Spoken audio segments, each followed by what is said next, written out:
welcome, Jacy. Really excited to have you on Live Your Life with Purpose podcast. We originally connected when you were introduced to me as a new someone new to the area who had just taken over the Alzheimer's walk in this area, correct? And so really excited to kind of learn a little bit more about your story and kind of what brought you here and kind of go from there. So now, before you came to Massachusetts, you were from what, Indiana? Is that correct? Yes, I actually grew up in Indiana, born and raised. I'm always a Hoosier. Went to Indiana University, so it's one of those things that's you grew up on a farm and you're either going to be a farmer or a teacher. My parents were both. I was the farm boy out there, so moved around a lot as far as just where the profession and desires kind of led me, so to speak. Just maybe a Cliff Note version. Once I graduated in 2003 from Indiana University, then immediately got on a plane and went to England to get my MBA in 2004 and 2005. So it's what made you decide to take that leap? I think it's just a matter of I guess being very fortunate, even though we come from just again the small town mentality as far as the community engagement, which is that's just inbred in you. But my parents were very, I guess, prominent decision making as far as let's go every weekend to do something, even if it's a road trip, road trip to Chicago or Indianapolis, whatever it may be. Is just, and all of a sudden, I think that allowed me to realize that there's more out there, so to speak. There's a lot to see, right? Like exactly. So it's just one of those things I think is ingrained, like many of the things, and me and the heartland, so to speak, the values and qualities. But very lucky that my parents at least got me thinking outside, that there's more out there. And then so really the curiosity, I think, really got me, so to speak. The inspiration, especially when you go to college. If you're fortunate enough to go to college, a lot of times your friends could be from out of state or out of the country or things of that sort. So you start really open your eyes as you grow up. So essentially, hey, we're gonna do. What are you gonna do? I'm like, what's my next step? Let's go big. Now, did you go with anybody? Did you know anybody, or was this just you by yourself going to England and gonna get your MBA and study? This was me solo. The deal that I had with my parents. The deal I have with my parents is like, okay, they have undergrad. Anything else is on my own. Took a bunch of student loans out, sent a bunch of applications, and then out to see where I wanted to actually go as far as the program wise. I had a student visa that I was able to get, so I was able to essentially work about 6 months. I think it's 6 months, either a few months. I was able to, or maybe even longer, but either way, you can actually work as a recent grad over there. So essentially, what I did is I hopped on the plane. No place to stay other than literally maybe a hostel for a night or two, not knowing where I'm going. My black backpack and one suitcase, landed, got to Piccadilly Circus, not knowing what I'm going to do in downtown London. And just really what I did was I ended up trying to get real employment, so to speak, so it's good for your resume, things of that sort. But I ended up working at a pub in Piccadilly Circus, which, everything that I did, not having places to stay, trying to hustle just to try to stay over there. But the overall goal for me was to literally take a look at each college campus that I was accepted to, and to talk with the advisors, to talk with fellow students. So if I'm going to make this big jump and take all these student loans out, I need to be happy the first time. I can't go back on it. So really, it was just me, my suitcase, my backpack, and then just go and that's tough great. it out. What an adventure, though, right? I mean, that's amazing. It's fun. I think it's one of those things. I feel like I've done everything the hard way. A lot of times when I think it might be, who knows, I might be putting words in people's mouths, but I think when you hear about people jumping around doing a lot of things, I did everything the hard way. Essentially, me and my research, trying to figure things out and whatnot. So I'm very proud of what I've done, so to speak. But I just went over there on my own and moved around a little bit, and then from there again the same repeat as far as you everybody is from somewhere else, at least in my program. So then all of a sudden, hey, I want to go to Singapore. So I worked in Singapore for a year, and then I came back to the States, and then so I moved around a lot. I moved around a lot, so to speak. But every step of the way, I gained something. I gained either something that's good for a professional resume, your experiences. So it's a little bit calculated as far as, okay, what can you learn? What can benefit you? And so forth. So it really is great. The last almost 11 years I was with the New England PGA here in Massachusetts, then really just got to the point where I wanted to listen to my heart and move over to the Alzheimer's Association. And now how, before we get to the Alzheimer's Association, because we'll probably spend a little bit of time there knowing both of our stories there, but as a golfer for a long time, I'm certainly very interested in what you did in the PGA and what that was like, and even more so over Singapore, because Singapore sounds like it was equally as fantastic, right? I have never been, but I would imagine that's again, just an experience that I mean, Singapore is very. I feel like from my experience in England as well, I was able to. I'm just stepping back because I think the analogy that I have that I've always really said is, I was able to work at 2 British Opens, golf-wise, in get my MBA over there, and I feel like my experiences there, as well as in Singapore, really shows you humanity, how there are so many good people out there willing to help you and just to be nice. I think it's one of those things that, hey, we maybe experience it now, so to speak, you learn as you grow, but when you're, young 20s, so to speak, mid 20s, mid 20s, I'll say young 20s, but it's mid 20s, mid 20s. Nobody's counting. It's okay. It was really nice how people will come together for you, even perfectly good strangers. Just being able to be immersed in the different cultures in both. I mean, that's really what's always got me moved around, is it's been fun learning from people, different cultures. And Singapore is the same way. It's such a melting pot. I worked there in golf. Everything almost until this point has always been golf. I worked for the First Tee of Singapore, which is a youth program for golfers where you teach life skills to students as well as golf. It's really rewarding. It's actually based here in the United States, but they have chapters or sections around the globe. So I was able to stay in golf, but also be a mentor and a coach for the youth over there, and it's just a lot of fun. Again, it's one of those things you just start out with an email. Why is it getting my MBA? Just, hey, I'm looking for my next step, and it literally started off with an email and then a phone call, and here's my opportunity. And again, just trying to learn more from folks and all that. And even to this day, I'm still in touch. I mean, that was 2006. So even for me, I would say I have family there. I mean, it's like if I would ever get back there, it's neat. So very good experience. I mean, the culture, the food, it's just, if anybody has a chance, like it's one of those things I would say, go for it. It's safe. It's the cleanest place. The people are nice. So you don't have to worry about a thing. It's just unbelievable. Yeah, it really is. Yeah, no, that's great. That's excellent. Exactly. Excellent. And now in the PGA, what were some of the things that you were doing in the PGA as far as like, was it tournaments, things of that nature, Yes, my time at the New England PGA, essentially, I was the director of junior golf, is my title, and player development, as well as mass chapter operations manager. So our chapter was on a professional side. We had a small office, so essentially, whatever was going on, everybody had a handle in, whether it's the marketing, it's the events, it's anything, training interns, you name it, is something we did. But however, I would say tournaments are my forte. That's where I really focus my time.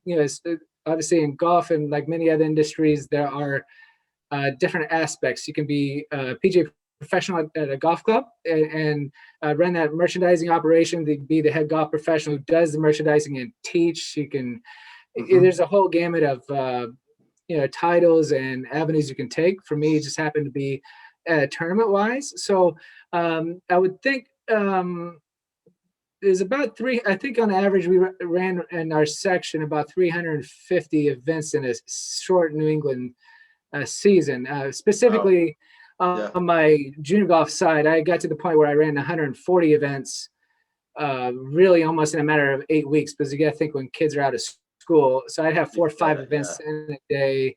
But I also did a lot on the professional side as far as our chapter is concerned, the section is concerned. So it's a very rewarding experience to have like 1,100 PGA professionals in the section that you are essentially family with. In the same way, all of those, there's about the same amount, 1,200, 1,100 junior golf families that are a part of your program. You get to see the kids grow up. You get it right in front of you, just almost like a teacher.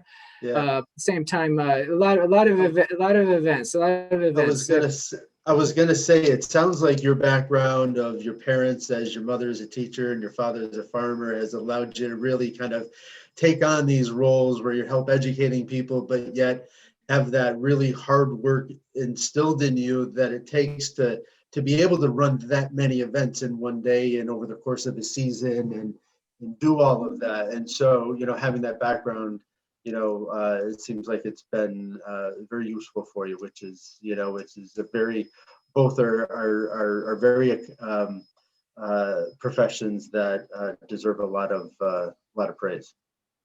It's the small town community, and dad being a teacher, mom working at a junior college. It's just I think it's just something you grow up with. You learn the community, the togetherness, and it's inspiring when you get to help people, whether it's kids, adults, whatever it may be.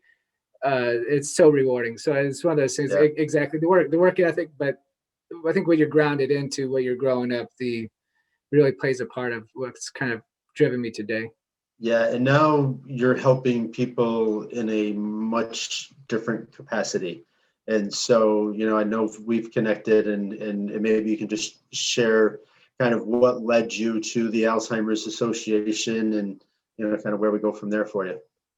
Sure. So for me, again, nearly 11 years at the New England PGA, it's still family, will always be family, friends. It's just one of those things that's absolutely awesome. I cannot say anything. It's a very emotional departure, but I've left on great terms. But what it's been inspiring, it's like the reason why, literally for me, is I listen to my heart. My mother has dementia, and she's finally at that stage where she doesn't know me or my dad, and my dad's a 78-year-old caregiver in Florida, and then obviously I'm in Massachusetts. And between COVID and the pandemic, I haven't been able to see them anytime soon. I think is 2019 Thanksgiving is the last time that I actually have seen them. Obviously, we can do the best we can virtually and whatnot. But it's one of those things that when what do you want to do? What do you like to do? And it's one of those things I just had to listen to my heart. So I like helping people. I've always helped people.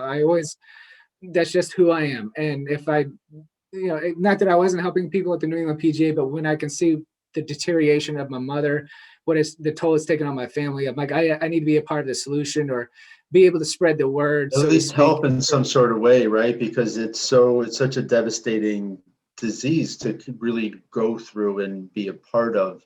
And I was drawn to the Alzheimer's Association shortly after my mother was diagnosed. My sister first took her to a meeting and kind of told me what had happened at that meeting, but I didn't really understand it until I took her to a meeting, and then it was like my world kind of crumbled around me, and I had no idea kind of what was next, other than the doctor telling me, come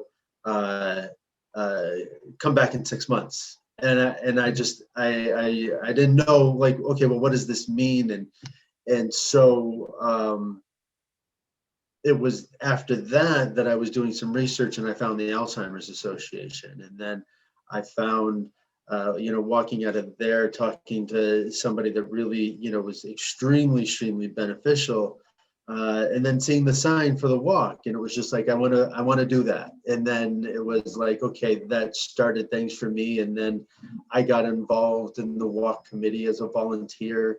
And then for a little while sat on a leadership council for Massachusetts and New Hampshire that has since been disbanded. But I've gotten involved in various ways and often thought about, should I join the Alzheimer's Association as well? But, something that is, for me, will always be a part of it. But the journey is so intense. And the more that you can help people through this process, then I think that's where that gratitude comes from, of being able to potentially ease a burden for somebody in some way, in some capacity. Because it's a very difficult thing to go through. I still have a video of when my mother could no longer, say my name or, respond back to me. And it's hard. It's hard to watch that. Yeah, the humbling, it's the gut check, the heartbreak all rolled into one. And I feel very lucky and fortunate to be in the spot that I am, so I can help other folks. It's neat to be able to relate to people, just like our initial call, just of introduction. It's always neat to, one thing you can do something that is to have a conversation, but then all of a sudden you get to learn about the human being, and you can find things that you have in common, but you can also be that friend that everybody needs. And I think that's just a very humbling thing. I'm very appreciative of such, because every day when I'm making a call, there's that inspiration. I'm helping. I know even for me, I feel like shame on me, shame on maybe on my family a little bit, but as far as not knowing until it's like one of those things that I had, you hear about the disease, you know about it, things of that sort. But when it came time to help, or we needed help and that sort of, I had no idea about all the wonderful services and what we can do for the Alzheimer's Association. So even now it's like, okay, great. I wish I would have known this, 5-10 years ago, whatever it may be. And it's like, it could have helped a lot longer. But then again, everything happens for a reason. And here I am, at least now I'm able to learn more. I'm able to help spread the word. And now not only am I able to help my family, at least get them on the right track, then now I can help spread the word to other people that may be literally my spot. Yeah. And now you also know, kind of what your father is potentially going through, and all of the support that he needs as well. Because, one of the things that I found after I did a lot of reflecting was that 6 years of taking care of my mom, I lost myself in that journey. And that's where part of, that's why I do what I do now, was because of finding that. But it's a very difficult thing on that person. The stress of taking care of somebody is immense, but then also watching this, your loved one, deteriorate in a way that physically nothing changed. My mother was strong as an ox, didn't take any medication outside of the medication related to dementia, and you would never have known until other things started to happen. But up until she passed, she was still not taking any other medication and all of that stuff. So it's sometimes crazy to even think about, like, is this even really happening? Is this real? In the very beginning, it's like, I don't believe it, right? Correct. You're so much in denial. I think it's denial, or even the aspect of, maybe this probably might be taking the words right out of your mouth, but how does my mom not know who the name of her son? Like that. If there was one thing that you could remember, I guess sometimes at least you're playing it out in your mind. Okay, things are going to be forgotten. Things, whatever it may be, but there's going to be one thing that she's going to remember. There's no way she's not going to know who I am. And then all of a sudden, it happened. And it happens, and then all of a sudden, oh my gosh.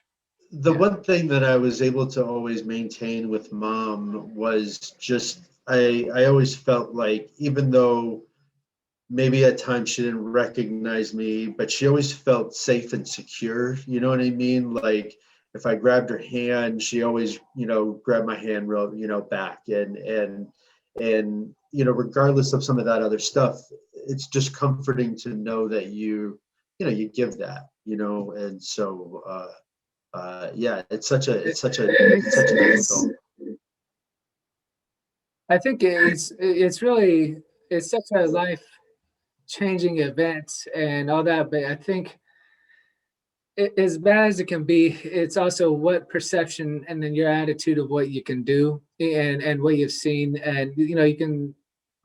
Yeah, Everybody's gonna have their sad moments. Everybody's gonna break down. I mean, we've all had them, but the one thing even now it still remains by mine, and the more I think about it, it's like I think you know even now I'm trying not to get emotional, but it's like seeing yeah, the love of my father towards my mother. I think even the basics of humanity, so to speak. yeah, What it's you see it, you can relate. It's one thing as a child. Your mom and dad love each other, or yeah. this or that. You've seen But it, to but see a human doing that for another human just gives you a uh, different level of perspective of like, we all need to take care of each other a little bit better. We all need to have another level of compassion for one another at a, beyond just these things, because the reality is that life is hard for everybody. right, And whether it's Alzheimer's or something else, people are always going through a lot of different things. right, And it really is very unfair to always for people to be judging without understanding. And so if people could stop that other judgment and just realize that we all need a hand, we yes, all need help, we are all going through a lot of different stuff, even though I may look okay. And when I was taking care of my mom, people kept telling me, because I was very involved, and there was one gentleman, he always kept telling me, take care of yourself, take care of yourself. And I was just like, I'm doing well. And I even went to start to see a therapist, and I was like, I'm taking care of myself. But then afterwards, I was just like, I didn't take care of myself. And that's really where all of this started, because it was like, okay, well, I gave my mother everything that I had, but if I took care of myself a little bit better, then I could have taken care of her a little bit better. And so that's really kind of what it all brought down to. And I went through a lot of different emotions throughout that journey of just anger and frustration and, just being sad and depressed and all of these different things. But I don't know if you found that, but once I found gratitude, and I let go of all of that other stuff. And then I was just grateful to be able to do whatever I could, and to take care and do all of these different things. You have a shift in perspective. all right, and it's the same thing. I think just like how you mentioned, like I think even me being from afar, I'm not there every day like my father is, but at the same time when you can have those heart to hearts and talking to him and get him to open up, and it's like I still even to this day I feel like any given moment you can change your attitude. You can be sad, happy, frustrated. It's just in trying to keep balanced, so to speak. And that Yeah, is hard. It's hard for anyone involved, whether it's family or friends or the yeah, neighbor down the street. It's really it's just it's just yeah. that full circle. It hurts, but you just want to be like you said, help everybody. If everybody can help everybody out, everybody's going through something, and try It is. Yeah, outside is outside is one thing. You keep the fire inside. That's always how it kind of been. Everything that's bothering you, and what you always want to give the appearance that everything's okay, but sometimes, and a lot of the times, it's better to yeah. show it And or it's at good to least talk to reach out. people, and it's good to have these other, places. And part of the reason why I'm enjoying the podcast is that it's nice to be able to share different perspectives for people who have, you know, kind of follow different areas. But it's not always, as easy as people think it is. And there's a lot of struggle, and there's a lot of different things, just like you struggle to leave, the PGA, because, you have a position in a place that you love, but then you've got to follow your heart and do things that, of which you found a whole new level of purpose and passion for, that exceeded that, and now this allows you to, even though there's distance, this allows you to help in a different capacity, right? Because you have a different understanding than if you didn't take any action. And so, I commend you for all of that, Exactly. I mean, even for me, it's like not knowing beforehand, and now obviously learning all the resources. It's just being able to have my dad open up, and to finally be at that position, which I think every family is different, every person is different and whatnot, but it's taken a while for us to, process and, okay, what's the plan and things of that sort. And it's really neat to be able to spread the gospel, so if you will, or spread the word. But boy, it's that journey is, every day it's a winding road, but every day. It's amazing how there's similarities in stories, but yet just like life in itself, everyone's journey is a little bit different, and I remember reading one of Maria Shriver's books on her dad, Sergeant Shriver, and he would talk about how every time he got up, he would turn on a light and then she would turn it off. And then I'd find myself doing the exact same thing with my mom. And it was just like, okay, well, there are similarities. What I'm going through is unique to me, but there are similarities of maybe what people are experiencing, and then you just hear how they dealt with it. And it's just like, okay, and sometimes you don't think that you're going to be able to get through it, but then, you find inspiration, you find strength from all sorts of different areas. Right. That's just neat how just as far as the numbers are concerned, I feel like, I think there's over 500, or excuse me, over 5 million people living, with Alzheimer's. And, Yeah.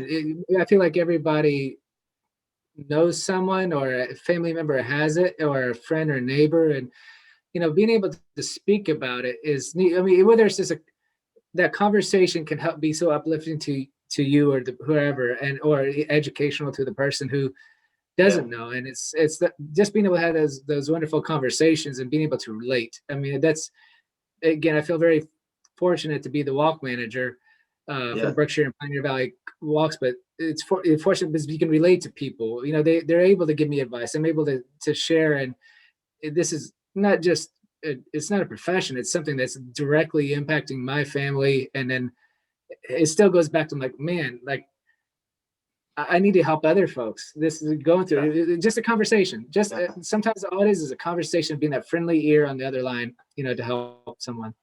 It really is, and it's amazing how even when I shared my story through Facebook and stuff like that while I was going through it with mom, and it was rewarding afterwards to have people reach out who were then going through that, knowing that, okay, well, me sharing my story made it a little bit easier for then maybe somebody else to reach out to me to maybe then help them with maybe their first steps or a direction that they could go or something along those lines. Or even if they took a direction, just knowing that the Alzheimer's Association was out there without even contacting me, again, that's a reward all in itself, because there's things that, I can't do that the association has the resources for. And that's the, that's the great thing about it. And so I'm a very big advocate of the Alzheimer's Association. I raise money every spring for the ride and every fall for the walk, and will always do that until, just like the shirt says that, we don't have a reason to do this anymore. And so, hopefully one day we can put you out of a job and you can go find something else with a new passion. But